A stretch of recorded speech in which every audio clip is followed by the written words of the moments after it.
this is Mike Ward with Live Explore Real Estate in Petaluma. I'm with Suzanne Faver with Panther Ridge Organic Vineyard.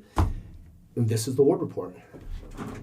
Super. How you doing? I'm excited to see you. Good. I'm excited to see you too. Way too long. And I've got some questions. Okay. Right off the bat to ease us into this. Okay. True or false? We can talk a little bit about them, though, if there's more than true or false in these. But I think you're going to nail them. And if you get those right, we're going to a bonus round of 3 more questions. Oh, I hope there are prizes. First question. A deadlift PR is more satisfying than a flawless growing season. Oh. That's a tough one. Well, one is of the moment. Mm-hmm. What is it more satisfying? More satisfying. What are you happier about? Well, I guess at this point in my life, a flawless growing season is best. It's not far off, though, I don't think. Because there's some exuberance that comes with the deadlift PR as well. I know. I miss my PR. All it's right. long gone. All right, so first one's false. Okay. First one's false. You're going with growing season. Second one, in a past life, there's a high probability you were a rattlesnake charmer. Oh, absolutely. I must have been. The buckets And you a brought vampire. into the gym. Do you remember those buckets you brought into the gym? Oh, I brought one in once. You called me outside of the gym and you had this orange bucket. You go, check this out. And it's a rattlesnake. Because you catch them on the vineyard, right? Oh, absolutely. And up at our house. Yeah. We have a catching tool thing that gives you confidence. My husband is scared to death of snakes. But now we have the catching tool and it grabs it like it immobilizes the snake. Do you ever have any snuck up on you? Have you ever turned around a corner or a vine and they were just there? Because that's the issue with rattles, right? Right, and you can smell them. Can you? They have sort of a musty odor. I realized it when I went to the snake guy to drop off the snakes, and it smells like snakes. And I go, okay, that's what the snakes smell like. So now I know what that smell like. And so if I'm driving around the vineyard in my golf cart and I smell the smell, I go, okay, there's a rattlesnake around here somewhere, and I got to be careful. So if I smell a men's locker room in the middle of nature, there's a rattlesnake? Well, not quite that smell. A little mustier. Right on. That's funny. All right, so that is true. We got a false and a true. We'll go to number 3.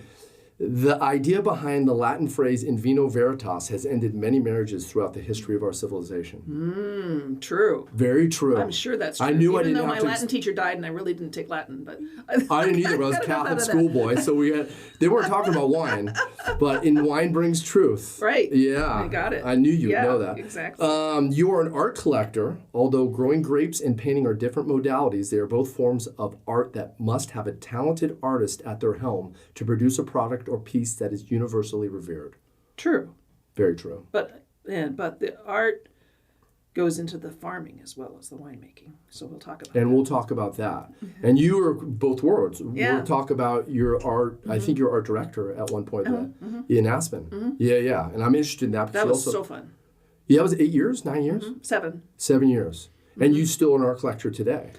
Yeah, although the leftover cash goes to the grapes instead of the art these days. It's an expensive I aspire to collecting some more art. Yeah. And it keeps getting more expensive. It does. I bet it does. But also the pieces you have, I'm sure. Yes, I can never replace what I have.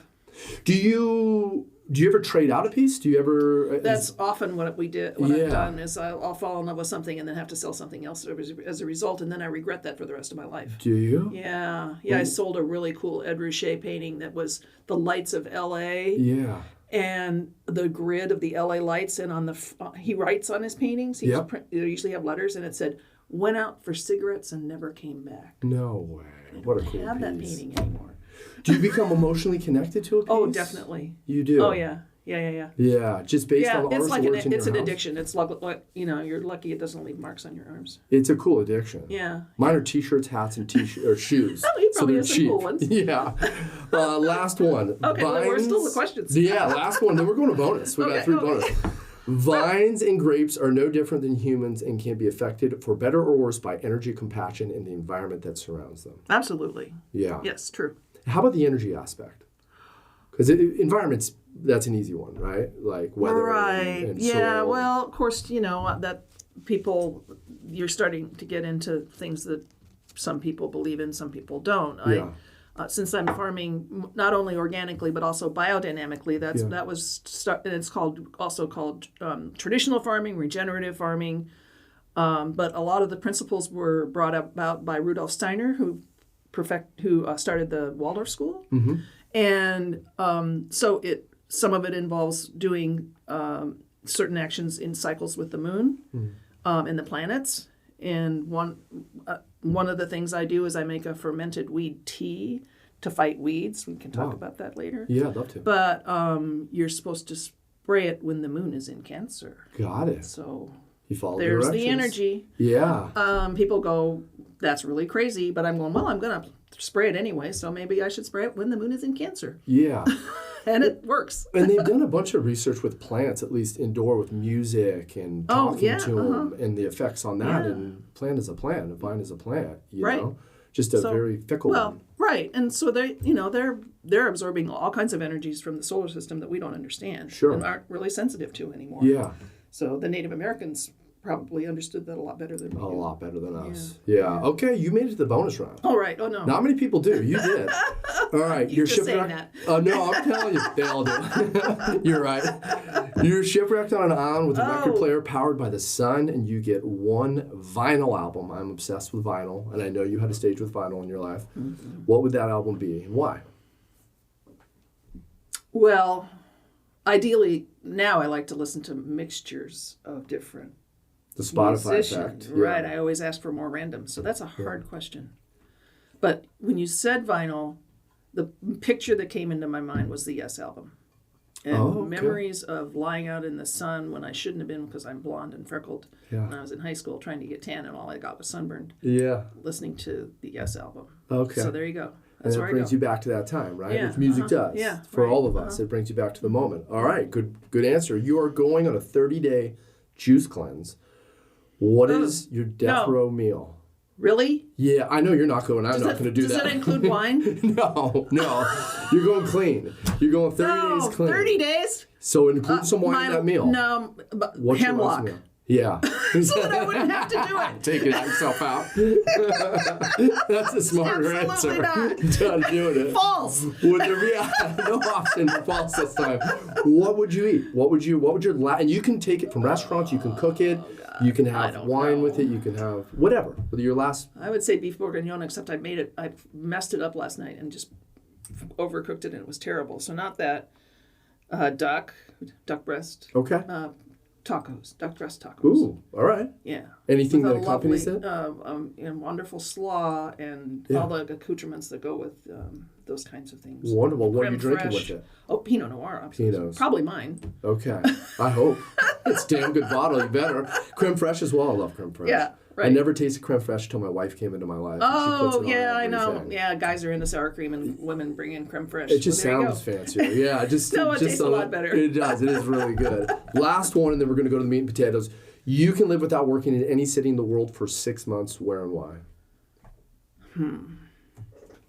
Well, it should be a Spanish city because I really need to speak Spanish and I don't. Yeah. But I think I'd pick Paris because I love Paris. And then I could become fluent in French. What about Paris? Because I have been there once. Food, wine, day trips to Burgundy, Bordeaux, Loire. Sure. All the things about wine and food and art. I just came. Actually, I was in Paris about 2 weeks ago. And did a total art trip. It was wonderful.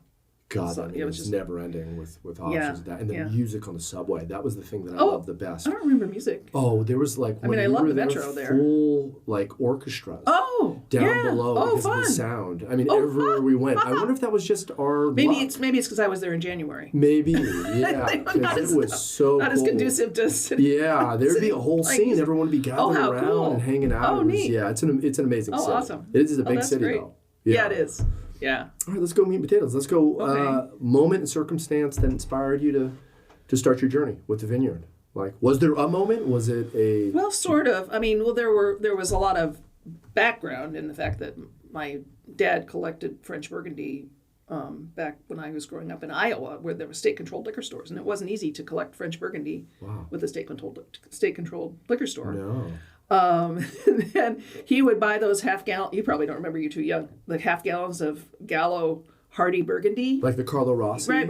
Only he called it Hardly Burgundy. Yeah. Yeah, so watered down. That wasn't quite as sophisticated. Yeah. And then so I've had a journey of having a couple of retail wine stores in the 80s and then doing things around wine when I was at the Aspen Art Museum, holding fundraisers, then collecting wine, and then I sold my Bordeaux collection to move to California. Did you? It was pretty cool because I was all in on California wine. Yeah. What happened was I accidentally bought a trip to Napa. At one of those live auctions. I was at the Denver Art Museum and I was on the board and I was trying to bid up the price. And I was successful. I was the underbidder. I did not win the bid. Yeah. But then the auctioneer came up in front of 450 people and said, "We'll do 2 trips."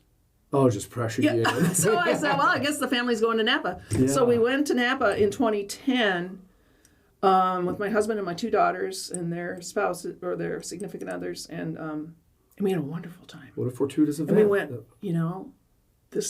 we could live here. Yeah. But then we thought, we were living in Aspen, and Napa was a lot like Aspen, the same kind of vibe, if you will. And we thought, we hear Sonoma's a lot more friendly and, a little lower key and not quite as expensive. Blue collar. And so we decided the next year to go back to Sonoma. So we did the same thing. We brought my daughters and we had a wonderful time. We stayed in Healdsburg and we went to Sebastopol and visited Linmar Vineyard, which was like the first place I ever joined a wine club in. Yeah. And did you talk to Andrew? Was he there, the manager? He's still the tasting room manager. He's the best. Remember. He's such an interesting young man. Oh, how cool. Yeah. Anyway, and we went, let's do it. So we rented a house for a year in Sebastopol, and I started looking for vineyards. And I was looking for an organic vineyard because in the meantime, I'd gone back to school and gotten a master's in environmental management. So it was like, okay, got to have an organic vineyard. I can't just have a regular vineyard. Yeah. And couldn't find one until I found this amazing house on Sonoma Mountain, designed by an artist, that had 10 acres of hay and thistle. Really? And it was in a good neighborhood. And it was already designated organic. No, it was just a big old hayfield. It was just a big old hayfield. That had never been nothing had ever been done to it. Yeah, because I saw pictures. It was not an easy start. No, and so I was working with a realtor who had been working for a winery, and so that I was able to make a decision about that this was going to be a good place because it was in a good neighborhood where other really great vineyards were, like Gaps Crown. And, there's another Fog Line is up above the hill from me. So I knew it wasn't going to be easy because there were rocks. All over the place. Right. And so we decided to make the play. And I interviewed three different management companies, I think. And one guy, I'm glad I didn't hire him because I guess he overcommitted and ended up not being able to fulfill his contracts the next year. But he said, "Lady, I've seen a lot of vineyards in this area down in the valley and make great wine, but this place has sex appeal." Really? Sold. No way. That was it. So that was it. I decided I had made the right decision, and it took a couple of years to get a permit because we were within the designated habitat of the red-legged frog, which is an endangered species in California. Yeah. So I had to hire fancy attorneys out of San Francisco and a fancy biologist and all that stuff. Did they have to move? I know tiger salamander is a big issue here. Right, that was part of it. The county just did not want to give me a permit because of the salamander issue down in the valley. And so the biologist finally convinced the county that this would be an acceptable habitat it would be okay for a vineyard. And the habitat is okay for the frog, but we just had to be careful not to kill any in the process. So she had to come out and train the guys running the tractors to look out for them. Really? Because they look, they're camouflaged. So if you come across them, they just hunker down, And so if you squish one, it's $25,000. So what? So they were very careful. Was there a spotter on the tractor? She went out the night before we broke ground and found 2 of them in this wetlands area that we had. No, $25K a frog. Wow. I have no idea. I know. None were killed in the process? None were killed. We know about none. Oh, thank the Lord above. We're good. Well, let me 2 questions. I want to double back on one thing you said about your father and his passion of wine. Was it more of a European experience in your household where it was introduced early on to you? So you started to appreciate and... Absolutely. Yeah. don't want to talk about underage drinking, but Sure.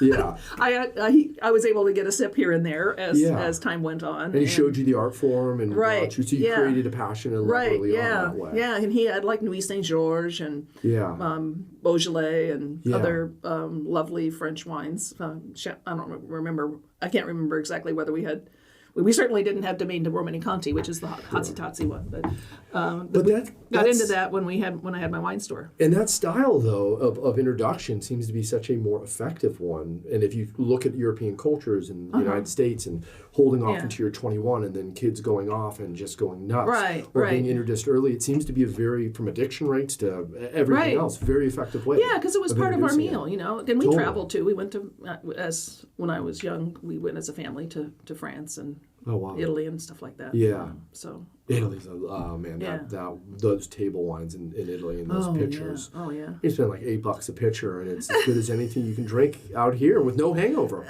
The sulfites aren't in there. A lot of it's organic. Well, that's true. So many of the top quality vineyards and regular vineyards in Europe are organic and biodynamic. Yeah. And there have been some studies about the tastings of those wines, and they get significantly higher ratings than the conventional wines. Yeah. Because they don't know whether it's because the people are tasting them can tell the difference, or they just understand the style, or whether they can taste the chemicals. But they about 6% higher ratings in biodynamic and organic. Interesting. From wines produced from organically grown or biodynamically grown grapes. But so it's not organic wine. It's just that the grapes themselves. The grapes are grown. Right. But not an easy 6 points to get, right? Like that choice of organic designation and certification and that the way that you're doing it is not the easy path. No, it's not. So explain the path and what the major difference is between a commercial and an organic winery. Well, the major difference is no glyphosate, no Roundup. Yeah. And unfortunately, in California, you can still be certified sustainable in California and still spray glyphosate as long as you have a plan. Which is in about 70% of people's bloodstreams. Right. I heard a stat. Yeah, and if you drive around, if you drive around the county and see nothing under the vine row, that means they're spraying something to kill whatever was growing under the vine row. Yeah. So we have all kinds of things growing in the vine row. We just keep it under control. How do you do that? Well, weed eating, and early on we had a lot of, because it was a field of hay and thistle, we had a lot of thistle. And we had to dig it out because it grew right by the vine because that's where the water was. Yeah. So we had a lot of work that first couple of years. But then I made my weed tea, which was amazingly effective. It was. It doesn't kill the weeds, but it just makes the environment less attractive and they don't thrive. What's the idea behind it? What's the compound? You take whatever weed you're trying to eradicate. In this case, it was milk thistle. And you put it in a big 5-gallon garbage can and fill it with water and stir it and cover it and let it ferment. Yeah. It basically gets all bubbly and stinky after a couple of weeks and starts to ferment. And then you strain it out and dilute it and spray it onto wherever you're trying to control that weed. Okay. And so I sprayed the whole vineyard twice when the moon was in Cancer. Yeah. And the next year it was a significant reduction in the weeds. I mean, more so than just weed. Weed seeds eventually die out after over a period of time, but it was amazing. And then I tried the same thing with star thistle, which is a terribly invasive weed here in the area, and it grew all along my roadside. Yeah. And I was able to control that as well. It comes up, it's sickly, it just doesn't thrive and doesn't come up as much. It's amazing. What a labor of love, though. Yeah. So why it is more work. Yeah. But for me, it just I didn't feel comfortable spraying chemicals on the soil. And so we're restricted on what kinds of nutrients we can use. We have to use natural fertilizers versus commercial fertilizers, which limits our palate a little bit. But hey, it's the grapes are happy. We're doing great. Yeah. We're thriving. It may have taken a little bit longer for those vines to get to maturity, but now that we're there, they are more resilient and chemical free, and the whole vineyard has more vitality. More balance. We've got worms, we've got birds, we've got gophers. From an ecosystem standpoint, this is a whole other problem. Yeah. So that idea of biodynamic farming, is that, and correct me if I'm wrong, basically a negative emission Is that Well, what the goal is? That's an added benefit. Yeah. Partly because I'm so rocky, we are no-till. Yeah. So we are also sequestering carbon in the soil. Wow. Yeah. So all that stuff. And then was that part of your choosing that piece of land? 7 acres you planned to be, I believe, 10,000 vines, correct? Right. Originally? But the work around it, like all the passion you put into it, all those boulders that you pulled out, does that add to the satisfaction of the final product? Definitely. Because it was so hard? Yes. There's that great speech in that wine movie about Pinot and why it tastes so good because it has to break through the rocky soil. I forget what the movie's Paul called. Giamatti. Yes. It'll come to us. Should have won an award for that speech. That talk is, right. But is that same kind of translation of the work you're putting into something and then the finished product? Oh, absolutely. Yeah. I guess that's part of what I guess my life story has been, a series of problems to solve, and this was a big problem. You solved all of them, I know. Yeah. And then once it was done, once those boulders were pulled, once you planted those vines, what's the process then? Is it a couple years out before? Yeah, it was 3 years before our first vintage. Yeah. 2019 was our first vintage, and we had 1 ton of grapes out of 7 acres, and that was 2 barrels. Wow. So we had 50% new oak because we had 2 barrels. 1 barrel was new oak, new French oak, and the other was neutral. Yeah. And we got 295 ratings on that first vintage, which was amazing. And my winemaker said, Suzanne, don't. This is amazing. Don't count on this. Don't count on this. This is always happening. Totally. Was that your goal? Was that production? Did you think it was going to be more? Did you think it was going to be less? Not from didn't have a clue how much to get. But then the next year we had 10 tons, just to give you an idea. Oh, it jumps that much? Right, yeah, because the vines were just getting started. They didn't have many grapes on them. And then the next year we finally started to get some production. And now I would say the third year, in 2021, was the first time we ever had to hedge. I mean, we had enough canopy that we actually had to cut it back because the vines were finally getting to be more vigorous. So, and where are you now? This year we had 21 tons. So about 3 tons per acre. And is there a per and that's year probably increase? Oh, that's where you're going to max. That's probably, we're probably at full production now. And we wouldn't, Pinot's a grape that doesn't do well in the taste category if you grow too much volume.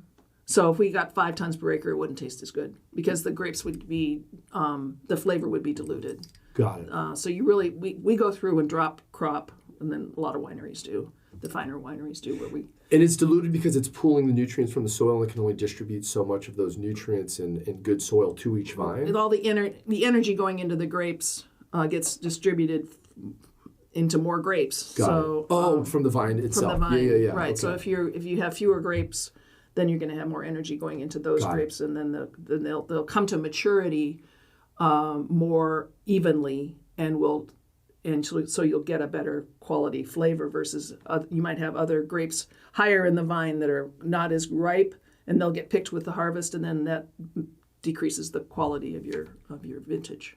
Does that make sense? Yeah, it does, and a pretty flawless start from start to now, right? Like the direction you took of what you could yield, its original like flavor and taste when it was converted to wine, and then your growth since. Like there's not a lot of hiccups. There may be more hiccups from well, there've been hiccups, but what are the hiccups? Like what have been the hiccups? Like the larger obstacles? First of all, I've been really lucky to find good people. That just is. The universe has been kind to me in that respect. That's hard to find. Finding Adrian Manspeaker, who's my winemaker for the Pinot, he worked out at the same CrossFit gym as me. That's how I found him. And he's amazing. I've met him on a personal level a couple he's times. Such a nice man, friends. So knowledgeable. And his wines are, Joseph Jewell is just, he knocks it out of the park. Yes, and that was part of the reason I was excited to work with him, because he makes wines of more of a French style versus he likes a higher acid wine, which gives you a little more. I want to say less fat. Okay. Yeah. Has an edge to it, and so that also makes for a wine that matures better and increases in flavor over time. Yeah. And that was something I was striving for, more of a French style, if you will. Some of those wines take longer to become to be ready to drink, if you will. It takes a couple of years. So It's like this 2020 is just that I brought you today is just starting to open up and to be its own. Got it. My 2021. So it's like a 3 to 4 year. Yeah, I've got a 2021 that's on my website, but it's really still a teeny bopper. It's really just sort of tight and doesn't want to let itself out yet. Yeah, pop the cork for 2 weeks and then come back to it. Yeah. Well, let me ask you a question, because this was something that was really intriguing when I was thinking about your past.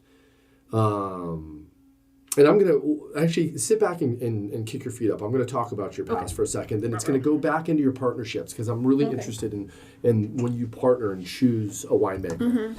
BA in economics at Grinnell College, law degree from University of Denver. Your law practice wasn't on there, but I know you were a practicing lawyer in Colorado for years. Master's in environmental management from Harvard.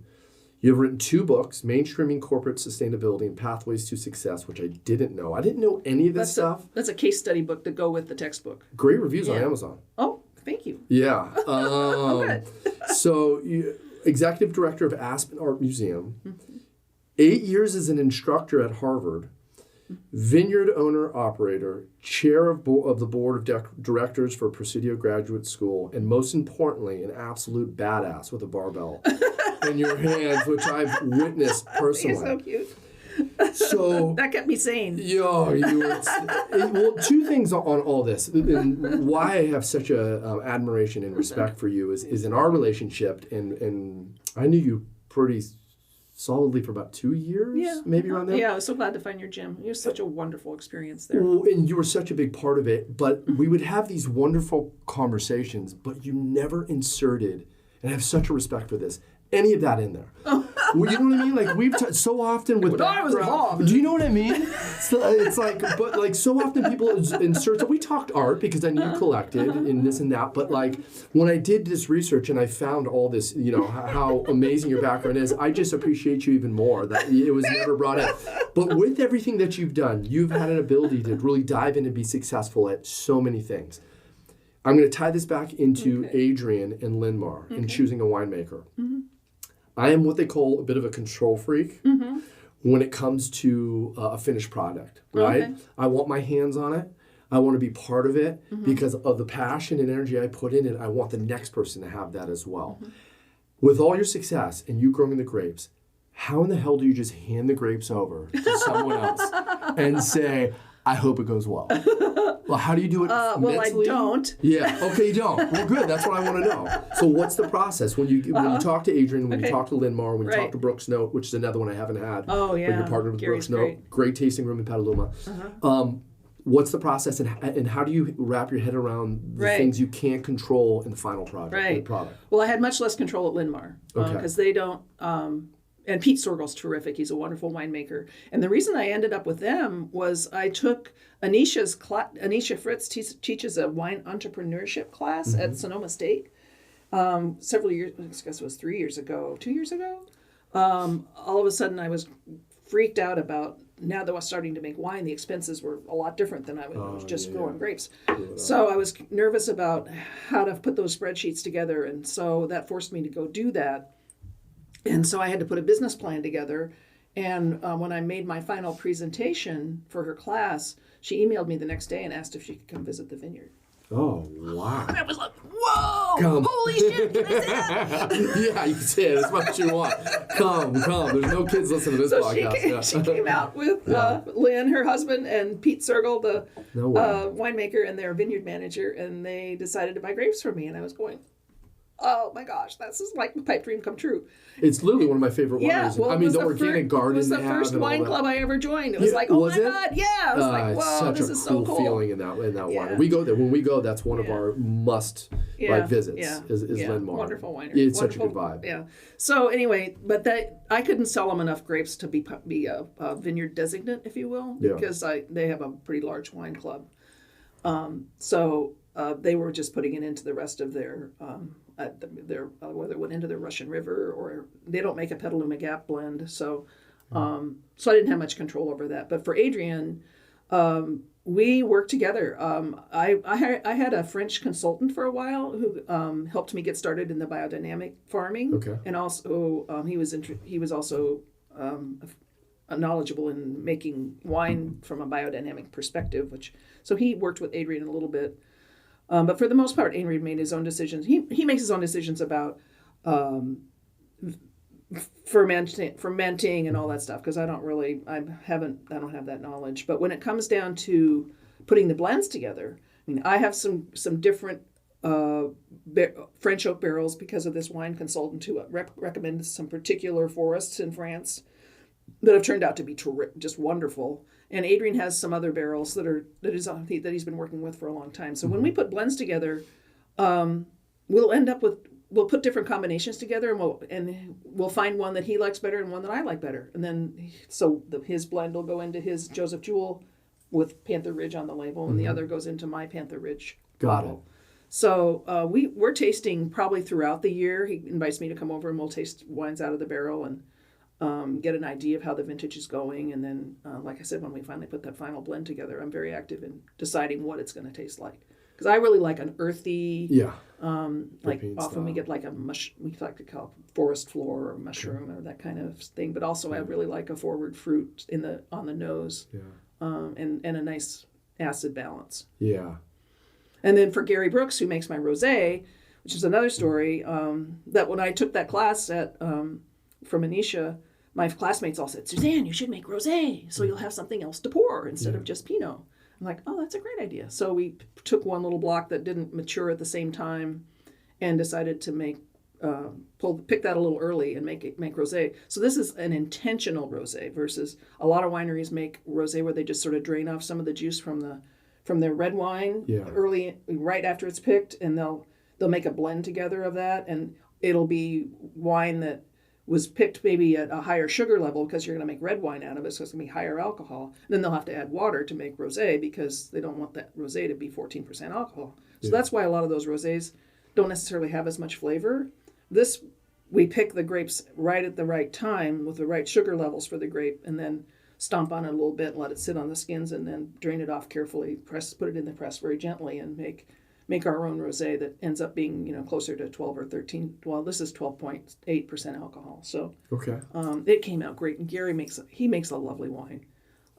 He makes a Panther Ridge Pinot as well. Does he? And it tastes different because he has different oaks. Yeah. But he also, for Adrian, our wines are made with natural yeast. We joke that it has the ghost of Mary Edwards at the winery because she used to make wine at Motion Winery where he makes the wines. And she sold off, right, 5 years ago, 4 years ago? Yeah, she did. It's changed. The wine has changed since we went back and tasted it. I'm not saying good or bad. It was just different. Yeah, different I love style. Mary Edwards wine. So did I. I aspire to sell grapes to them too. Yeah. But anyway, in Gary's Pinot, Panther Ridge Pinot tastes differently different as well because he inoculates with a different kind of yeast that he likes to use. And he said, in fact, I got to taste his early 23 this year, and he said early on it tastes like licorice because it just does, but then that goes away. Yeah. But then it brings a different sort of I want to say softness, but a different quality, richness to the wine that is interesting. Yeah. And so it does taste slightly different than Adrian's or mine. So it's funny how that all works. And when the wine is in your barrels originally, right? From that process to when it is bottled, how many times are you tasting it? Oh, half a dozen, I'd say. Half a dozen. Yeah. And is there, once it gets going, let's say 3 tastes in or 4 tastes in, can you do much to manipulate and change it at that point? Is there a no turning back point within a wine? Well, I know that sometimes you can add acid early on, and so some of those things you want to do really early, and that's part of doing the testing for pH and tartaric acid. Sorry, that's a tough one. And I would never be able to say that. Someday I should go to UC Davis and take one of those classes and really understand how it's all done. But at this point I've got my hands full growing grapes, and I let my winemakers make all those technical decisions. Yeah. But yeah, later on it's just a matter of blending with the different barrels. You've got neutral barrels, you've got new oak barrels, you've got 1-year barrels. And so we'll, often with Adrian, we'll have 20 barrels or so that we'll be able to put different combinations together and come up with what we like. And if you took, there's a drastic ability for a wine to draw flavor from a barrel. If you took from the same forest a tree 3 years apart or 4 years apart, would you notice a difference? Or is it the same type of wood, same area that they would pull the same flavor? I think like Francois Frere, for instance, they probably make their barrels in a way from different parts of the forest so that they end up with a sort of a cuvee, if you will, sort of like like if you're looking at a brut rosé or something like that. That's you're looking for the same flavor so that their barrels are consistently the same flavor. But you can choose different times. You can choose, fine grain, very fine grain, 2 years, light toast, medium toast, light long toast. I have a new barrel that I bought that's light long toast, which is so that you can works better for aging longer, because we usually keep ours in oak for 16 or 17 months. And so there's a wonderful barrel of Cooper Bouchard cooperage. I remember my dad used to buy wine from Bouchard Père et Fille, which is a Burgundian wine importer. Well, this is the other Bouchard brother went and made barrels. And so I buy barrels from them, and they do a wonderful lunch every year in Forestville, and they invite all their clients, and they serve French wines that are aged in different barrels of their own, the ones that they sell, and they'll tell you which barrel this wine's been aged in, and so you can go around and taste and get a bit of an idea of what those barrels are going to do. And so I picked out a barrel that one time, one of those lunches, and bought that light long toast barrel.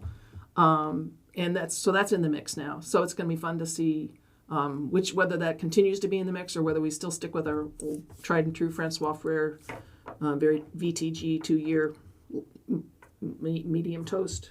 And so are you picking that barrel based off the balances of the grape, the sugar and everything? Like, would certain grapes or grows that would naturally or normally work with a certain barrel, and maybe they come out with higher sugar levels, would you shift to another barrel to kind of counterbalance? You might. Well, that's certain attributes of the grape. You could, and actually, that's getting me into the future here. Is I've decided to have some Chardonnay. I'm gonna. Okay, congratulations. I don't have room to grow it, but I'm gonna. Is this a world's first? Is this a breakthrough? Panther Ridge, Chardonnay. Do people know now? 3 years we're gonna have Chardonnay. We're taking that little block where we used to make rosé, and we're gonna graft Chardonnay onto that block. I'm really excited about it. So I'm gonna have to learn all about different kinds of oaks, because those are gonna be different for Chardonnay versus red wines. And what style do you guys want to produce? What's your goal in terms of Chardonnays? Well, Corton Charlemagne. Okay, I don't know that. Is that a very nice Chardonnay? That's a really nice Chardonnay. Yeah. I will never make it to that because I have different weather. Yeah. But I did pick a clone that I think I'm going to be happy with. This is a funny story, trying to decide which clone to pick for Chardonnay. I mean, I was lucky with my Pinot. I had really good advice on the Pinot. I have 2 very classic clones for my Pinot, which are Calera and 115, for those listeners who care anything about that. Yeah. But for the Chardonnay, Adrian said, "Oh, Old Wente. That's your clone. That's what you're going to want. That makes a delicious Chardonnay, and that's his favorite." And my farming manager said, "The winemakers are going to tell you Old Wente. Don't do it." Really? He said, "On your site, it's just not going to grow. It's not going to thrive because we have we're 1,000 feet up. We've got the wind from the Petaluma Gap, and it's just going to have a lot of shatter, which means that the grapes don't all." You get a bunch of grapes that have holes, bunches that have grapes that didn't happen, just open bunches. So another winemaker at Gary's assistant winemaker at Brooksnote, Reed Kennett, said, Mount Eden, get the Mount Eden clone. That's my favorite Chardonnay. So I researched around that and found that it thrives well in Geyserville or on the Sonoma coast. So some of those areas, it makes a lovely. It's another long, has a long history. Paul Masson brought that clone over from France, maybe from Corton Charlemagne. Yeah. many years ago. Yeah. And it thrives in the Santa Cruz Mountains where Mount Eden Winery is at 2,000 feet. Because you can't legally take it over, right? Not really. No, they talk but about everyone suitcase does. wines, which Everyone is does. part of what Calera is Got rumored it. to be a suitcase wine from Romani Conti. Okay. Which is really cool too. Yeah. It's So I've got I'm going to have some pretty cool clones. Yeah. And I'm excited about the Mount Eden. I think it'll do well on my site and create some delicious wine. Because picking a clone is almost like picking a house, right? You do all this research, but then once you're in, it's no turning back. Right. The furnace is already there. You know? Yeah, yeah. So you taste all those different styles of wine around that clone to see if that wine. So I was shopping for Chardonnay the past couple months and tasting different kinds of. And Chardonnay. what do you like personally in the Chardonnay? Yeah. I don't know a lot about Chardonnay. Yeah, I like to taste the fruit. I don't like it to be too oaky. Got it. So, but at the same time, I like a little bit of softness. So I don't I don't aspire to make it in a concrete egg or something like that. Or maybe we'll use neutral oak and maybe a little bit of. I have to have that conversation with both Adrian and Gary because I have to decide who's going to make my Chardonnay. Yeah, because the two terms I always hear in description are buttery, oak. Right. That's the spectrum, right? And like the buttery aspect. Well, the oak gives you that butteriness. Oh, does it? So I'm wrong on that. Yeah. Okay. So then what if it's oaky and buttery, what would be the opposite end of the spectrum? Minerals? Crisp and minerally. Okay. And so like pear, apple. Right. Yeah. You could get that. Yeah. And then the buttery, because the buttery side that's what seems to grab If it gets too much oak, people. it just like I said, I like to taste I like to be able to taste the fruit. Yeah. If the oak gets in the way, then that's just no fun for me. Yeah. But I don't like it to be. I mean, Chablis is very austere. I'm not sure how austere I want to go. Okay. I have to decide on that. But how much fun is that decision? I know. Because you've got two successful this was ones starting already. to go smoothly, and I decided it was time to knock it up. Yeah, you throw a wrench in it. That's what keeps us alive, right? Is those obstacles and challenges. Exactly. So back to also all your experience previously and everything that you've done, and then starting this vineyard. How did it help? Like, how did your experiences, like, through your life, through all these careers and director and teaching, how did it help ensure success in something that's so opposite on the spectrum from education and lawyer? And, like, how do I do this? How's it added to it? Well, it started out, I think, I went to law school because I thought I was going to work in my family's business. My brother had gotten an MBA, and I thought, I was thinking about getting an MBA, but then I thought, well, that's just redundant. I should get something complementary. So I decided to go to law school, not really having any interest in practicing law. Okay. But then it turned out Big Brother really didn't want little sister in. Oh, really? Business. Yeah. So. So I ended up. So the guy who was a man who was a customer of my husband's at the wine store, offered me a job at his law firm, and I started working for them, and I hated it. I just hated it. Were you practicing? Estate planning, corporate tax. Because I took the classes I took the business classes because I thought I was going to work in the family business. Yeah. And so after a year and a half, a friend said, why don't you I went out and took an aptitude test. There's like the Johnson O'Connor is this big firm that does like 3 days worth of aptitude testing. And they said, you could be a good lawyer if you wanted to, but you don't want to. They said, you've got you have too many aptitudes pulling at you. And if you have these aptitudes, they want to be satisfied. And they said, unfortunately, there's no job description to fit all of your aptitudes. They said, you should just go find problems to solve. And I went, great. That's a pretty cool Thank you. Thing to be told, that's though. Really. I mean, that leads to success in everything. In retrospect, that's what it's been. Yeah. So when we moved to Aspen, the Aspen Art Museum they were going down. They'd spent their endowment from the National Endowment for the Arts. They'd had 3 directors in 3 years. They were going out of business, and I applied to be the executive director. And I didn't have an art history degree, but I had a law degree, and I could read a contract, and I could read a balance sheet. And you were and I was an art collector. Yeah, and so it was amazing. We balanced the budget the first year, and I didn't have we didn't have a full-time curator. Aspen at that time was really quiet in the shoulder seasons. In the spring and the fall, there was nobody in town, so we had brought the local shows back into the museum, like the kids in the spring with all the school shows, and in the fall we did local stuff.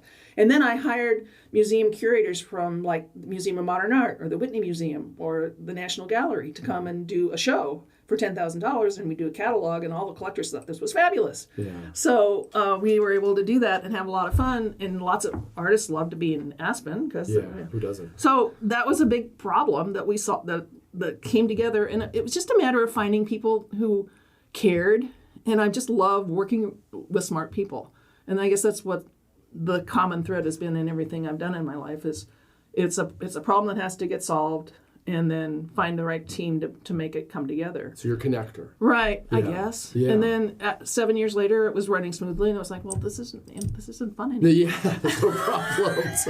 I've solved all the problems. Give us some drama. So I thought, my girls were teenagers and they deciding to go away to school because the Aspen schools were, that's a whole other story. Yeah. But, so I thought, well, gee, then I found out about this degree at Harvard Extension School for Environmental Management, a master's degree, and I thought, the environment, that's a big problem. Yeah. That could keep me busy for a while. Yeah, so I went and got that degree, and then they recruited me to start teaching there, and that was cool. Did you get that degree with a goal of a certain career path, or did you get that degree of like, hey, here's something I'm interested in, and maybe something will come from it? That's it. I'm one of those people that just smart way to go about it. I just go where the universe takes me, sure. and have faith that I'll find a pathway for it. You always and have. then when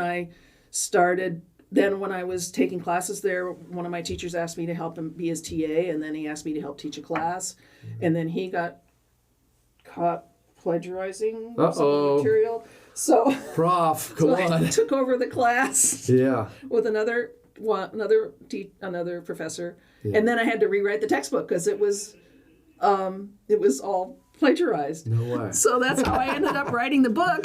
Was that your first book? Yeah. Yeah. No way. So and then I wrote the casebook to go with the textbook. So that was amazing, and then did that for about 7 years. And then when we moved to California, I was on the board at Presidio Graduate School, and that was sort of all coming apart. And so I had to let my teaching job go to take over the Presidio Graduate School management. So these problems just keep coming up and taking over, and I end up meeting new people and finding new ways to go about it, and then starting the vineyard, just finding the right people to help make that a success has been a wonderful journey, and finding the winemakers that I work with is just fabulous. And so that problem-solving career, essentially, that you developed was just a perfect fit because with the vineyard, there's lots of things that always go on that are out of your control. Exactly. Right? Which is huge. Like one of those things that would be very hard for me, I'd lose sleep, is the weather component. Oh, yeah. No matter how talented you are as a grape grower. Yeah, and the drought was really, really hard. How'd you get through that? Like barely. Yeah. I mean, the harvest in 22 was very small because the grapes were really suffering, and I was really worried. Because, and you're only 6 years in at that point. And the vines were struggling anyway because of because they were so because the soil is so rocky. I could never be. Unfortunately, I don't think we could ever dry farm there because the soil is so rocky that it doesn't retain moisture. God, it just sucks down. So we have to continue to irrigate. So I just try to be smart about when to irrigate. Do you have sandy loam up there, or is it no? just... It's just like 30% rocks. Yeah. I saw the picture of the boulders. Hold on, it looked like 100% rocks. Yeah. There's still a lot of them in the soil. Yeah. And on the vine rows, but it's called Goulding Tombs, which is sort of, I guess it's sandy loam and a little bit of clay. It's the same soil that Gap's Crown has. Oh, so that's sort of cool. I've had their Costa Brown's Gap's Crown. Oh, yeah. It's amazing. Yeah. So then what do you do? I'm a Gap's Crown wannabe. Yeah, it's not a wannabe. You're going to take them over in 5 years if I know you. So what do you do in those situations where it is, what do you do personal? How do you balance when it is out of your control? Because when you have a growing season and it comes to weather, it could shift, it could change everything. It can ruin everything. Freezing, overrain, crop insurance is one way. Okay. I do buy crop insurance. Yeah. How did that affect you in the fires? Because you were there in the fires. We were so lucky. In 2020, we harvested before the fire. We Pinot ripens early. Yeah. And we ripened in time to pick, and we got it picked. Because that was a nightmare. I remember talking to Andrew at Linmar, who grows grapes as well. Yeah. And not only was it a nightmare of losing your crops, but you couldn't get to the people who were testing the grapes so you could get your insurance. It was this quagmire. Oh, yeah. Yeah. So that was terrible. Yeah, the testing facilities were all totally maxed out. Yeah. Yeah, and when we were making the wine, I remember I had a printout of a sheet to get me through the guards letting me to the winery, saying, hey, I have to get to the winery because I'm making the wine. So then what do you do? What do you do mentally? So breathe. Yeah.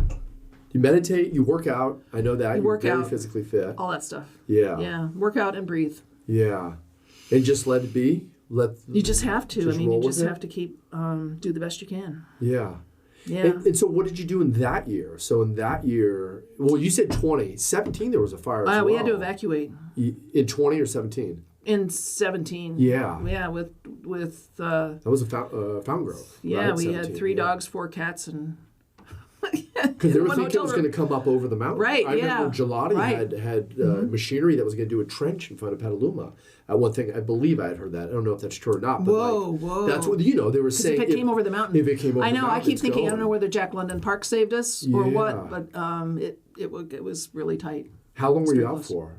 10 days. 10 days. Yeah. And no cameras on the property to watch? Yes, we had cameras. Well, we couldn't bring the birds. The birds were in this big cage, and we didn't have time to catch them all and bring them with us. So we had a camera on the bird cage. So every time that worked, we knew the house was still there. God. They had lots of bird seed and big things of water. Yeah. So you just breathe and live a balanced life. Yeah. What else can you do? Do the best you can, and it's worked. Yeah. Has any of your experience, your past experience, obviously? When I first took over the art museum, they were convinced I was going to hire my husband as the curator. Really? The staff was, because the staff was already at each other's throats. Yeah. They thought I was going to hire my husband as the curator, and they mutinied. Really? They put an ad in the newspaper saying that they wanted a new institution to serve, and the editor of the Aspen, I'd been there for 2 weeks. Wow. The editor of the Aspen Times called me on Sunday morning and said, "We're going to be on the front page tomorrow. Do you have any comment about this?" And I went, "What?" No way. So I called a staff meeting for first thing Monday morning and invited all the staff and lined them up in front of my desk and said, "Can you tell me what's happening?" How quickly did you turn them around? Because I know your personality. They all resigned. They all resigned? Yeah. Turned around quick. I accepted their resignations. Wow. And how many? 7 people. Oh. And I had some volunteers who helped run the front desk, and the bookkeeper. The books were run by a consultant, so that person was out. She was independent, so I still had the numbers. And I had friends at the Denver Art Museum because I'd been on that board forever, and the Denver Art Museum crew came, and when the show that was up had to come down, they came and uninstalled the show, and shipped it all off for me.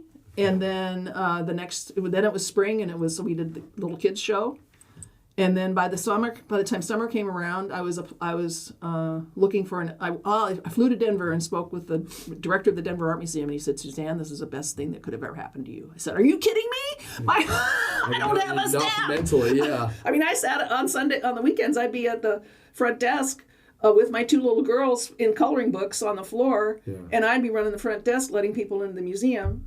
Wow. And what a cool story! It was amazing. Where you took it, and then what was amazing, and this is how people can come into your life. There was a woman at the Denver Art Museum who had been passed over for promotions. Just I don't know why. She was just a really totally capable person, and she applied to be my assistant director. And I went, yes. Yeah. Now she knew how to run a museum. She knew all the stuff. All the ins and outs.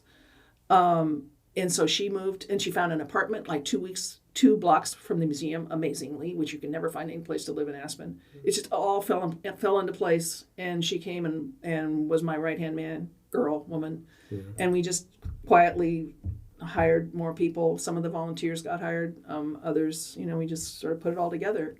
And by the summer, we were up and running. And good for you. And then Yeah, and then You called every ex-employee and said, "We're in the black now." exactly. 6 months later, we're doing good. Exactly. It's amazing to me that people are part of those organizations. They get so dug in, they don't even realize the chaos. Yeah, it gave me a fresh start that I didn't realize was Yeah. going to be so great, and then it was wonderful. I've had so many wonderful people work for me from that institution, and it was just a super experience. Yeah. Yeah.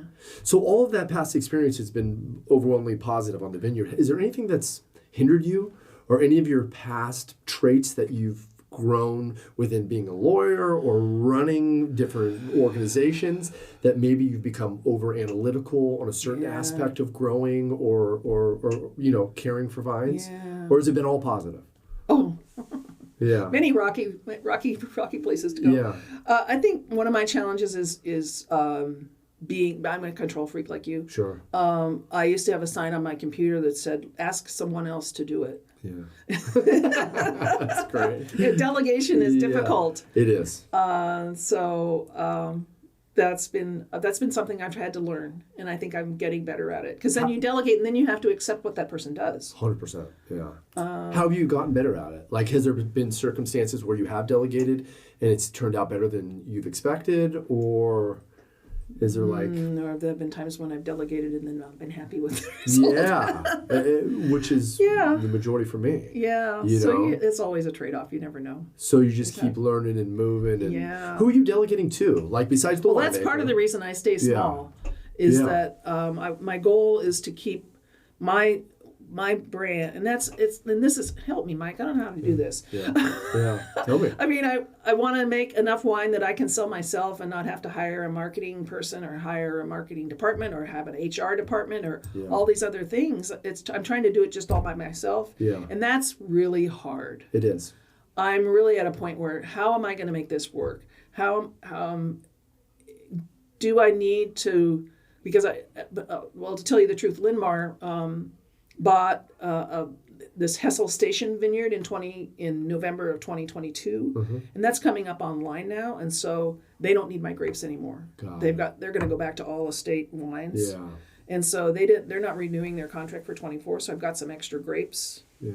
So I have to decide, do I find somebody else to buy the crop, or do I make more wine? And if I make more wine, then I have to figure out how to sell it. Then do I expand and hire people to help me do that? I don't have a tasting room, but I could have a tasting room in Windsor or Santa Rosa, or try to get into Region or one of those kinds of places. I think that's an amazing idea. I don't know. Yeah, just a brick and mortar aspect of it, and also like it's another job just to do the right SEO. Google searches and social media, right. all these different aspects that no one really is an expert unless you go to school for it, but are all needed in today's world. Right. I have my little Instagram, Panther Ridge Wines. Yeah. Which is sort of fun, and I take pictures and people like it, but that doesn't necessarily sell wine. It doesn't, but you have a good product. I do. And so all you need is that bridge, which is out there, but it costs money. I go to, like, I'm going to be at Garagiste in Sonoma in April, and I do the Sonoma, or the big Sonoma wine tasting event that they do in June. Yeah. So. Where would you want a tasting room if you had one? Would it be somewhere locally close to here? Would it be Healdsburg? Would it be? Oh, that's a good question. Yeah. Petaluma needs another one. Brooksnode's great. Adobe's Petaluma great. Would be fun. Be near Brooksnode or something like that. Would be fun. I think we're shifting that direction. Get Gary to help me do that because he's smart. Yeah. And I feel like this town, this Petaluma Gap, has really caught fire. Yes. I mean, using that term, but caught momentum in the last 10 years. We're seeing some really good wines. You've got this, at some point, this hotel, which who knows if it passes, coming downtown for people to come in and stay at, to start turning it into a destination. Right. You know, and I mean, you adding into that isn't going to, wouldn't hinder it. I know that much. Yeah.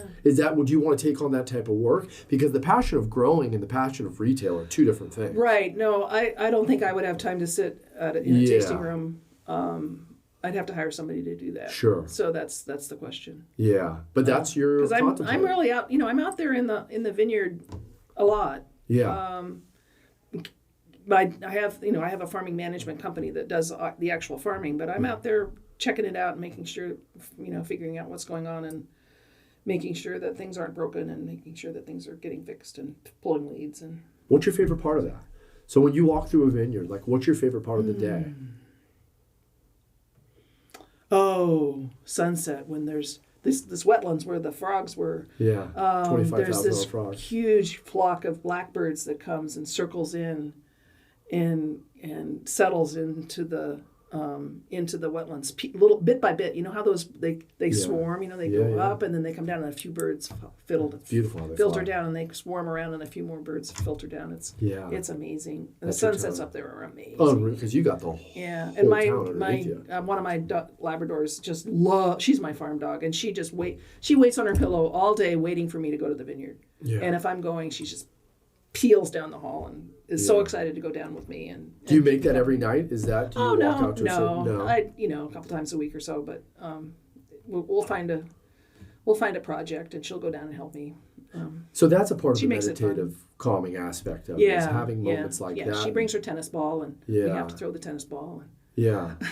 Do you feel satisfied with what you've done? Oh yeah, it's been amazing. I can't believe. I wish my dad knew that I'd done this. He would just be so excited. He's looking down. Yeah, I'm sure. Yeah, it's great. It's just it's a wonderful. I feel like this is finally coming full circle to something where it's my own project. It's not somebody else's problem. Yeah, that's my own project that I've been able to put together and have and be able to enjoy the fruits of the labor is really fun. Yeah. I mean, it tastes good. That's exciting. Oh, yeah. I thought when it came out, and I was like, God, it'd be such a waste if it didn't taste any good. Yeah. Which happens. I'm sure to a lot of new grape growers. We ended up with an amazing spot that's just going to create. I mean, as time goes on and these vines get older, it's going to create just some phenomenal wine. It's going to be really fun. That's exciting. So I always end, every podcast with the same question, and usually it's, people. I'm not saying you're too mature for this question, but people in their 40s, and I say 30 years. Looking back, what's going to define success for you? I always end every podcast. For you, I'm going to say 12 years. At 20 years of Panther Ridge, right, in 12 years, just around there, give or take, what's going to define success in the next 12 years? That's a goal for me, is to make this to the point where it reaches its own critical mass, if you will, because I don't think either of my daughters are going to want to take this on. They have their own lives and not really. I mean, they enjoy an occasional glass of rosé, but they're not big wine drinkers. And don't have the passion for it like I do. So, which is fine. They've got their own passions. Yeah. So it would be great if the land, if the vineyard produces to the point that somebody else would want to take it on. Yeah.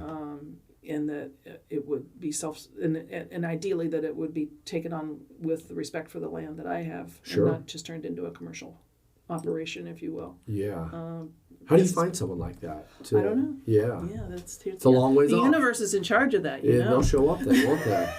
Yeah, because that organic, that biodynamic aspect of the winery is almost the most important aspect for you, right? It's not just growing the grape, it's growing it. And not everybody cares about that. What they really care about is whether it tastes good, which is, I appreciate that. I think that's important as well. But that's part of the reason I think it tastes good. Why do you care so much about it? About the biodynamic aspect and organic aspect to the land. Like, why is that so important to you personally? Just the environment in general? The environment in general. Yeah. I mean, gosh, I'm so concerned about climate change and all the things that our children are gonna face. Sure. Chemical pollution, and we don't need any more chemicals in our body. Yeah. Because you take a profit hit on going organic. Yeah, I do. You don't get paid extra for organic grapes. Yeah. And it costs a lot more. But you get paid extra for good quality, and part of that farming is good quality farming. So you think there's a balance there? That goes together. Yeah. And do you bring in fish guts and all that other stuff that I know other organic like farms do? Like, is there ways of? Some of the fertilizers we use are derived from that. Yeah, I've heard those stories. Yeah, and we use like worm casting, compost tea, if you will. Yeah. That kind of stuff. Because I can't really spread compost because we can't till it in. Yeah. Oh, because of the soil. Right. Yeah. No way. So that's where the goal is to make it its own success. Yeah. And then hopefully it'll take flight on its own. Give it to righteous hands. Right. I like that. Yeah. Yeah, that's So cool. where can people find you? Like Panther Ridge, yeah. like you have an Instagram, Right? website I've seen, great website. Anything else? Like Well, we're on the wine list at Street Social here in town. right on, great And, place. And Vine and Barrel is on the shelf at Vine and Barrel, and at he's a good guy, Willoughby's. too. Oh, that's all great. Those are like 3 of my favorite spots. There you go. Yeah. And Willoughby's in Santa Rosa. I just saw Chris the other day. He's asked me to come and do one of their Wednesday afternoon wine tasting things. I'm going to Chris is great. He's the one with always the bright shirts and glasses. Yeah, he knows his Pinots. That guy directs me. He's never missed with me. Oh, good. Yeah, and he he's knows been his wanting to stuff. have like a Petaluma Gap section. I'm not sure if he's accomplished that yet, but he's working on that. So Willoughby's, and Street Barrel. Social, Wine and Barrel. How And we're about also on the wine list at Barn Diva in Healdsburg, which is Oh, fun. that's a great spot And too. Lavina in Calistoga. And then let's brag a little bit. Let's talk about your rankings and ratings. Like, what have you achieved so far? Because I know it's big for people. Right. Well, I got 295 scores on the first vintage, which is sold out, 2019, from the Somme Journal and from Miquel Houdin, who's actually a Spanish wine writer, but he's from California, and he did an article on Petaluma Gap. Yeah. And tasted 35 Petaluma Gap wines and liked mine the best, which Good was sort for of you. cool. Congratulations. Yeah. And then this 2020, I've gotten 293 ratings. The Vine and Barrel, I can't come up with his name. I'm mental blocking his name. Wrote a hilarious review. Oh, he's a gregarious guy. He's so got a great. He personality. gave it a 93, and the Tasting Journal gave it a 93. So that's very respectable. Yeah. And I haven't gotten ratings on the 21s yet. I'm just putting those out now because they're just still so young. How do you feel about I did a reserve in 21. That was Adrian's idea. He said, Suzanne, you should make a reserve. I was like, okay. Yeah. So what Everybody we did, wants to reserve. Yeah. So what we did was we echoed what we did in 2019, where we had 50% new oak. Because that was all we had when we had 2 barrels. So we did a 50% new oak of just one of the clones, 115, and it's a really robust wine and handles the oak without being overpowered by it. Okay. So it's a really beautiful wine. The 21 Reserve is gonna be just gorgeous. Yeah. And it's also already tasting good because of that extra oak softens it a little bit. The regular 21, which is 20% new oak, like the 2020 is still a teeny bopper. It's just not quite. It's just a little tight and isn't ready to. I mean, it's going to be great, but it's tasting like the 2020 did a year ago. So you feel good about 21. Yeah, that's been the hardest.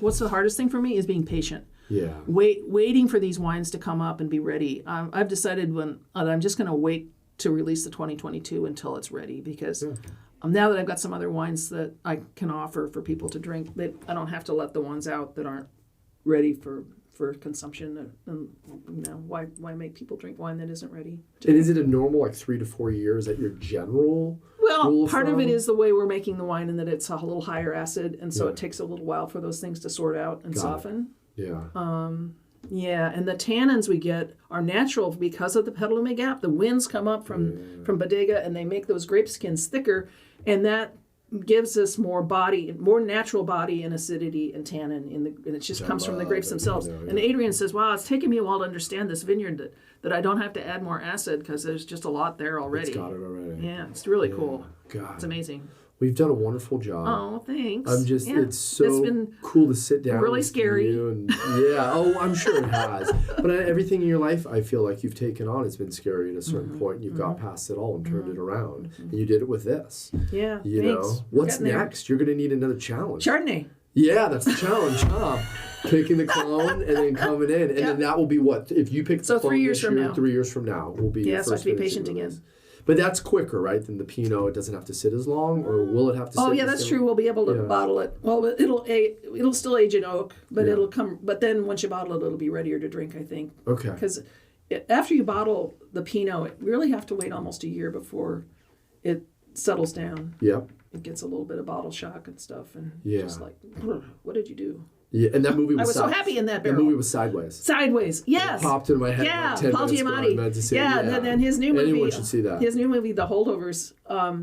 My son-in-law is in that movie. Really, he's an actor? Yes, No way. He's the Vietnam vet Have you seen the movie? I haven't. It's a good one? So funny. Yeah, it's a great movie. Say it and again it's one more time. Holdovers. It's about Holdovers. the kids who get stuck in boarding school over Christmas, and so they're the holdovers. Yeah. And my son-in-law is the sweetest man, nicest guy. He's a musician. You're a musician. What type of music? He was in a punk rock band. He was in Absolute Zero punk rock band that traveled around. Yeah. Cool. And but he plays this really nasty, mean Vietnam vet. Yeah, it's so funny to watch him get mad. Yeah. But I've never seen him mad. He's so talented, those guys. I can't. I took an acting class in college. It was the hard. I took it on my last class before graduation because I thought I was going to breeze. It was one of the hardest things I've ever done I'm terrible I was at that. horrible. I never got picked. I was horrible, and I just literally wanted to cruise. And they had me up on stage, and so I have so much respect for the Daniel Day-Lewises of the world and all these people who dive in and can emotionally change.